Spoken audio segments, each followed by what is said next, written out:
So this cliff means, look, either you're above the 3% threshold, in which case you're paying the beat, or you're below the 3% threshold, in which case you are not.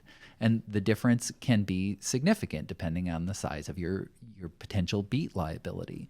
And foregoing a relatively small deduction is now there are my understanding is that this is not the notion that you could waive deductions to get out of the beat is irrelevant to some taxpayers. They'd be waiving so many deductions that it's just not economic. That said, for taxpayers that are close to the 3% threshold, it does seem likely that they would be in a position to evaluate, and we'll talk a little bit later about the sort of game theory about exactly how you would decide which deductions you might waive and when you would make that decision. Right. But essentially, you can have like 1 penny push you over into beat liability. That would be a risky strategy, but well, hence the cliff, right? Hence it just the cliff. takes say $1. That's right. Of tax. That's right.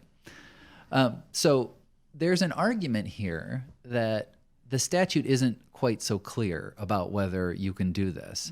And the reason why is this sort of traditional distinction between allowed deductions and allowable deductions. So the way this historically cuts out is allowed deductions are the ones that you actually take, and the IRS lets you take them, and allowable deductions are the ones that you theoretically could take. And unfortunately, in its first draft, right, in its existing draft, the statute actually uses both terms.